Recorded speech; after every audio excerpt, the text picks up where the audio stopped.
जादुई बैंगन।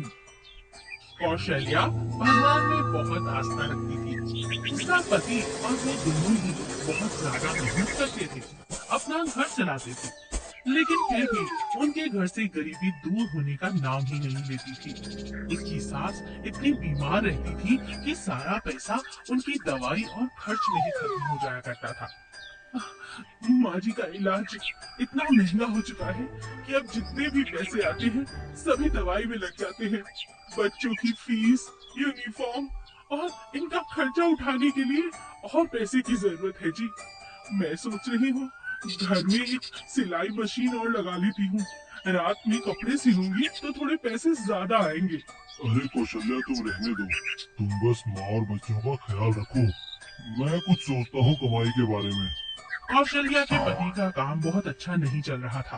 वो दिन रात मेहनत करने लगा, लेकिन दूसरी तरफ कौशल्या भगवान की आराधना में कोई कमी नहीं छोड़ती।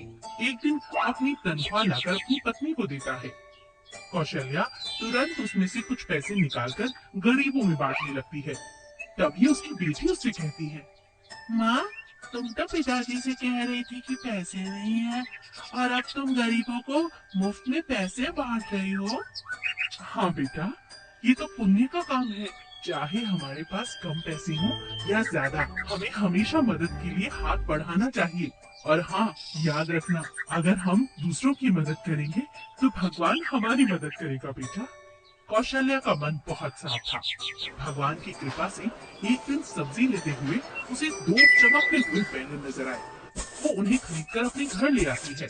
कौशल्या जैसे ही दरवाजे के अंदर घुसती है, उसके दोनों बच्चे लड़ते हुए नजर आते हैं।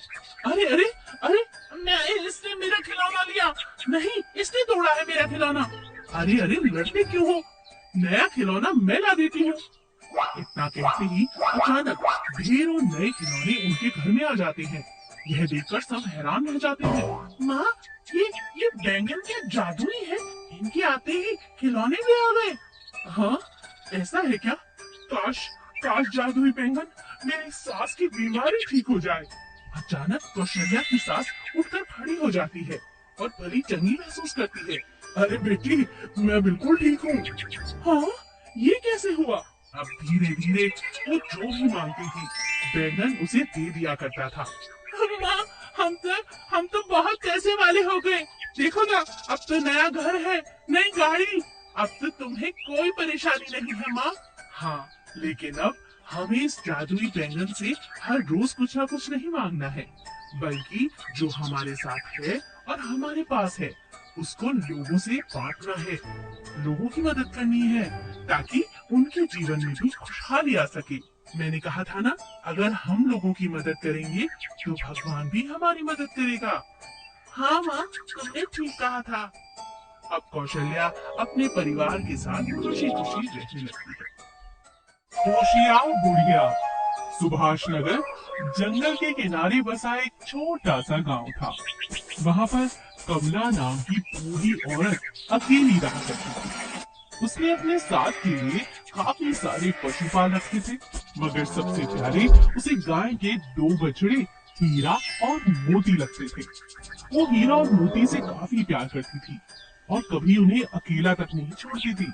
एक दिन एक गांव वाले ने आकर उसे बताया कि उसकी बहन, जो कि जंगल की दूसरी ओर गांव में रहती है, काफी बीमार है और उससे मिलना चाहती है। ऐसा सुनकर कमला ने जंगल पार अपनी बहन से मिलने का फैसला कर लिया। लेकिन जाते जाते उसने अपने दोनों प्यारे प्यारे बछड़ों से कहा, अपना ख्याल रखना और खाना वाना खाते रहना। हाँ, ऐसा कहकर वो सुभाष नगर से निकल पड़ी। लेकिन जंगल में आते ही उसे डर लगने लगा, कहीं कोई हिंसक पशु न आ जाए। अभी कमला ऐसा सोच ही रही थी कि अचानक उसके सामने वो आकर खड़ा हो गया। मजा आ गया। बड़े दिनों बाद इंसानी माल मिला है। लेकिन बुढ़िया ने बड़ी ही चालाकी से उससे कहा, तेंदुए रुक जाओ, मेरी बहन मरने वाली है। मैं उसे मिलकर आ जाऊं, फिर तुम मुझे खा लेना। ठीक है, जाओ, धोखा मत देना।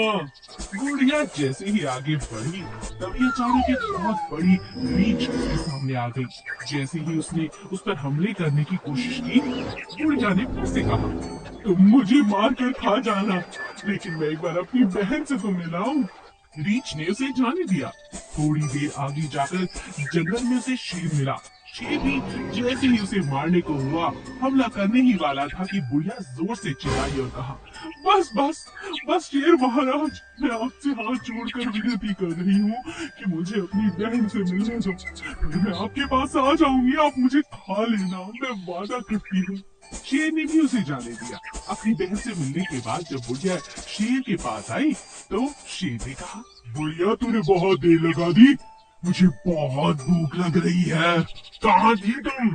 कमला ने बड़ी अच्छी योजना बना रखी थी। उस हिसाब से उसने शेर से कहा, शेर महाराज, मैं तो आपके पास जल्दी आने चाहती थी, लेकिन थोड़ी दूर पर एक शेर मुझे मिल गया। उसने मुझको निशाना बनाया, लेकिन मैंने उससे कह दिया, नहीं नहीं, मैं तो आपका शिकार हूँ। यह सुनकर शेर को बहुत गुस्सा आया और उसने कहा, चलो मुझे बताओ कहाँ है वो शेर? कमला शेर को पुराने वाले कुएं के पास लेकर आती है। देखिए महाराज, इस कुएं के अंदर छुपा बैठा है। शेर ने कुएं में अपनी परछाई को देखा और उसे मारने के लिए उस कुएं में कूद गया, और वही खत्म हो गया। और चालाकी से बचते बचाते बुढ़िया अपने घर वापस अपने हीरा मोती के पास लौट आती है। खुशी खुशी अपना जीवन जीने लगती है। रमा के घर के अंदर एक छोटा सा चूहा रहा करता था। रसोई में उसने एक छोटा सा बिल बना के रखा हुआ था। जब घर के बाकी लोग सोने चले जाते तो वो चुपचाप घर में आता और खाने की चीजें उठाकर अपने बिल में ले जाता। इसी तरह से वो 6 महीने से उसी घर में रह रहा था। एक दिन अचानक बहुत तेज धूप होने के कारण घर के सभी सदस्य चुपचाप सो रहे थे। चूहे ने देखा एक छोटी सी चिड़िया आंगन में छटपटा रही है, जैसे वो अपनी अंतिम सांसें गिन रही हो। अरे, इतनी छोटी सी चिड़िया, इसे क्या हुआ है? इसको तो देखना ही होगा। इससे पहले कि घर वाले उठ जाएं, मैं इसकी मदद कर देता हूँ। चूहा जल्दी से थोड़ा सा पानी लेकर चिड़िया के पास पहुँचता है और उसके मुंह में थोड़ा थोड़ा पानी डालने लगता है। चिड़िया बेहोश हो जाती है। चूहा धीरे धीरे उसे धूप से खिसकाकर एक पेड़ के नीचे ले आता है। अरे चिड़िया उठो, ये तुम्हें क्या हो गया? आखिर बात क्या है? वो बहुत देर तक चिड़िया को पंखा करता है। ये लगता है धूप के कारण हुआ है। लगता है इसने कई दिनों से ना तो पानी पिया है और ना ही कुछ खाया है। कुछ देर में चिड़िया को होश आ जाता है। वो चूहे का शुक्रिया अदा करती है। तुम्हारा बहुत बहुत शुक्रिया चूहे, मैंने कई दिनों से पानी की एक बूंद भी अपने गले में नहीं डाली। यहाँ वहाँ जाती हूँ, लेकिन कहीं भी मुझे पानी नहीं मिलता। पहले तो लोग अनाज और पानी अपने घर के बाहर रखते थे, लेकिन आजकल लोग ये रखना भूल जाते हैं। इतनी तेज गर्मी में उड़ते उड़ते यहाँ से वहाँ जाते जाते मेरे पंख जलने लगते हैं। देखो ना, कितनी बुरी हालत हो गई है मेरी। लगता है अब मैं और नहीं जी पाऊंगी। चूहे को चिड़िया पर बहुत दया आती है। वो उससे कहता है, तुम ऐसी कोई बात मत करो, मैं यहाँ 6 महीने से रह रहा हूँ और जानती हो यहाँ खाने के लिए ढेरों चीजें हैं। खाना तो ये लोग यूं ही फेंक देते हैं। तुम मरोगी नहीं।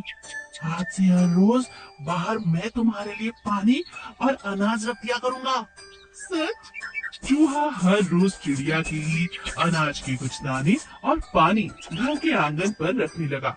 रोज चिड़िया वहाँ आती और अनाज खाती, पानी पीती और धीरे धीरे उसकी सेहत पहले से भी अच्छी हो गई। एक दिन घर में छोटी सी बच्ची पिंकी ने चूहे को ऐसा करते हुए देखा तो उसने अपनी माँ से कहा, माँ, हमारी टीचर ने भी हमसे कहा है कि गर्मियों में घर के बाहर अनाज और पानी जरूर रखना चाहिए। हाँ बेटा, क्यों नहीं। माँ और बेटी घर के बाहर अनाज और पानी रखने का नियम बना लेती हैं। चूहा यह देखकर बहुत खुश हो जाता है और धीरे धीरे गांव के सभी लोग जागरूक हो जाते हैं और अपने अपने आंगन में अनाज और पानी रखने लगते हैं। अब गांव में कोई भी घायल चिड़िया किसी को नहीं मिल पाती थी, क्योंकि सबका मन और पेट भरा रहता था। गरीब किसान की जादुई छड़ी। एक समय की बात है, बीजपुर गांव में मोंटी नाम का किसान रोज फसल काटने खेत में जाता था। एक दिन खेत से वापस घर आते वक्त वो बारिश हो रही थी। मोंटी एक पेड़ के नीचे थोड़ी देर के लिए बैठ गया।